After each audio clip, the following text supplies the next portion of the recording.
Hey everyone, welcome to Recap Blitz. Michael was a man whose life had been overshadowed by cancer. Desperate for a cure, he chose a path that most would call reckless, even insane.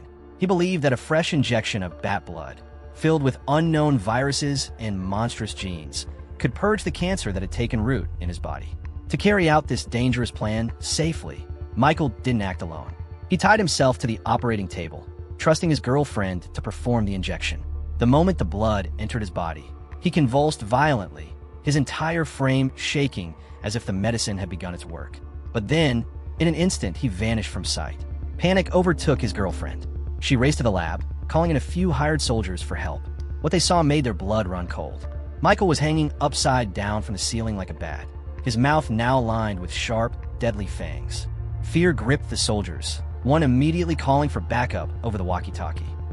But the sound of their voices did not go unnoticed. Another monstrous creature, drawn by the noise, lunged at a soldier. Thinking fast, Michael's girlfriend slammed the steel door shut and began tapping on the glass, trying desperately to bring Michael back to himself. Then the alarm blared. Its sound pierced Michael's mind like fire, flooding him with pain and rage. He broke free from any restraint, charging across the lab at terrifying speed, so fast that his movements cast shadows dancing against the walls. More soldiers arrived, but in their panic, they threw his girlfriend to the ground, leaving her unconscious. Michael, seeing her motionless, shattered the bulletproof glass in a frenzy, fully surrendering to the monster inside him. Within moments, he eliminated all resistance, moving like a predator, precise and merciless. Soldiers attempted to barricade themselves, but it was useless. As he consumed more blood, his animalistic hunger intensified, transforming him into a terrifying hunter with unstoppable strength. When the chaos subsided and Michael regained some control, he looked at himself in a mirror. His body, once frail and weak, was now muscular, powerful, almost unrecognizable. He returned to the lab and found his girlfriend alive, her heart still beating. She had only fainted. Covering her gently, Michael reviewed the CCTV footage to understand what had happened during his blackout. Without hesitation, he deleted everything, erasing all evidence, and called for an airlift. Taking the remaining serum, he vanished into the ocean, leaving behind only an origami paper in his room, a clue the police would later find, threatening to reveal his identity. Unaware of the danger that paper posed, Michael returned to the research center. The sight of human blood bags in the cold room reminded him of the monster he had become, and he hesitated. He did not want to transform again. Instead, he drank a synthetic blue blood, calming his monstrous hunger just enough to survive. Over time, he realized that the bat genes had permanently altered his body. He had become addicted to blood, yet as a scientist, he needed to understand his new form, to study it and possibly find a cure. Experiments revealed his extraordinary powers. He could cling to high places, hang upside down with ease, and move with the agility of a bat. His senses were enhanced. He could use echolocation to see, through sound waves, tracking objects and movements far away. But there was a catch. Every 6 hours, he required blood, and that time window was steadily shrinking. One day, he might completely lose control and become a fully uncontrollable monster. Michael's mind wandered to his childhood, remembering the rare blood disorder that had plagued him since then. He needed blood transfusions 3 times a day, and it was in the hospital that he met Lucian, a boy his age who suffered from the same condition. The two quickly became close friends. One day, Lucian's dialysis machine suddenly broke down, and his life was in immediate danger. Panic filled the room as doctors scrambled to save him. Michael, quick thinking and brilliant, grabbed a pen and used its spring to connect the circuit, improvising a way to make the machine work. The machine whirred back to life, and Lucian's heartbeat stabilized. That act of genius did not go unnoticed. The hospital director, impressed by Michael's extraordinary talent, recommended him for enrollment in the prestigious Genius Academy. Years passed, and Michael grew into the world's leading blood specialist. He created synthetic blood that saved millions of lives. Despite being invited to receive the Nobel Prize, Michael declined. His work was far from complete. His mind was consumed with a single goal: to find a permanent cure. Michael discovered something extraordinary about a particular species of bat. While feeding, these bats prevented the victim's blood from clotting by spitting on it. He realized that if this trait could be incorporated into his DNA, it might finally cure his lifelong blood disorder. At first, his girlfriend opposed the dangerous experiment. But when she saw injected mice with bat genes regain vitality, she reluctantly agreed. To avoid legal consequences, they conducted the experiments far out at sea. But every attempt to harness this power pushed Michael closer to becoming a monster. One day, curious and cautious, Michael locked himself in a room to see how long he could survive without blood. Slowly, darkness crept over him, and his form began changing once again. Just as he began slipping into unconsciousness, Lucian arrived. Michael, with his last ounce of strength, wrote the word blood to signal him. Lucian understood immediately and brought human blood. After drinking, Michael regained his normal form.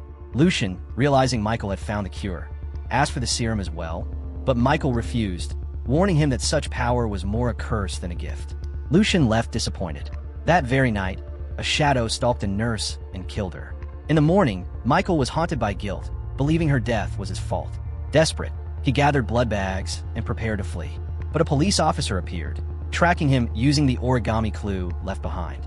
Michael tried to knock him out and escape, but he found himself trapped in a dead-end alley. Using his strength, he climbed a tall building, but the wind made him slip dangerously. At the top, the officer awaited him, and Michael finally surrendered, allowing himself to be taken into custody. Days later, Lucian visited Michael in jail, now a lawyer. Before leaving, he left a blood bag behind. Security cameras revealed a shocking truth. Lucian had secretly injected himself with the serum. Freed from his physical limitations and with monstrous strength, Lucian had already begun wreaking havoc in the city. Michael, unable to watch innocent people die, drank blood once more, transforming back into a beast. With unstoppable power, he smashed through the jail's bulletproof walls and vanished before the guards could react. Using his ultrasonic abilities, Michael scanned the city and quickly located Lucian on a crowded street, slaughtering helpless civilians. Michael leapt from a building to confront him, but Lucian felt no fear. To him, vampire blood was salvation, and he reveled in the thrill of holding life and death in his hands. Michael tried to reason with him, but Lucian refused to listen. Their confrontation escalated into a brutal clash inside a tunnel. Lucian, who had spent his entire life confined by disability, now experienced the exhilaration of running, fighting, and exerting his newfound strength. Michael continued to plead and restrain him, but Lucian would not pause for a single word. Their battle spilled onto the platform, and Michael realized that reasoning alone would not stop him. Determined, he decided to develop a new serum, one that could eradicate the bat gene entirely. The police finally arrived, pinning Lucian against the wall, but neither they nor Michael realized the full danger had only just begun. Lucian, relentless and unwilling to retreat, challenged Michael to a final confrontation, forcing him to complete the serum before it was too late. Michael was terrified that innocent people might die in the middle of his battle with Lucian, so he kept retreating, trying to stay out of the chaos. But in the tunnel, a high-speed train suddenly roared past, sending powerful gusts of wind that activated the bat genes lying dormant inside him. Suddenly, he felt his body lift, a strange new force giving him the power to fly. With this newfound strength, Michael escaped from Lucian's grasp. Meanwhile, the police, discovering the bodies left in the tunnel, immediately suspected Michael. They stationed officers around his girlfriend, keeping her under surveillance. Despite the danger, Michael managed to slip through the crowded streets and meet his girlfriend in secret.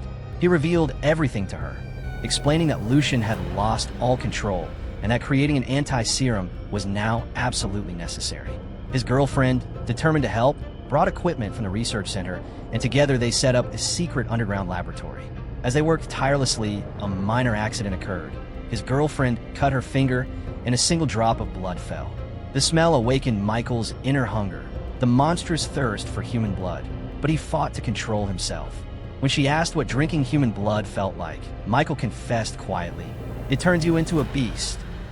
A monster that only knows how to kill. That's why I drink only the blue artificial blood, so I won't become a slave to the darkness." Meanwhile, Lucian was fully embracing his power, enjoying the freedom and strength he never had as a disabled child. He entered a crowded bar, talking to girls he could never have approached before. But when one girl's boyfriend confronted him, Lucian killed him and drank his blood. His jealousy flared when he saw Michael and his girlfriend sharing a tender moment on the top floor, a sight that ignited a violent madness inside him. The next morning, police found a body near the bar and immediately assumed Michael was responsible. But CCTV footage revealed a new face. Lucian had been recognized by the orphanage dean, who went to confront him. Enraged, Lucian accused the dean of always favoring Michael over him, ignoring him throughout his life. In a fit of rage, Lucian slashed the dean's stomach, declaring, "I will kill as many as I want. Even Jesus himself cannot stop me." At last, Michael completed the anti-serum, a formula that could instantly neutralize the bat gene. He prepared 2 doses, one for Lucian, one for himself. Just then, he received a call from the dying dean, begging him to stop Lucian. Rushing to the scene, Michael arrived too late. He heard Lucian's voice. His girlfriend had been captured. Using his ultrasonic waves, Michael located Lucian, but the villain had already pierced his girlfriend's neck with his claw. Michael leaped from a building and raced toward her, but he was too late to prevent her from nearly dying. Yet with her last strength, she whispered, "Don't let my death be in vain." Her words ignited Michael's fury.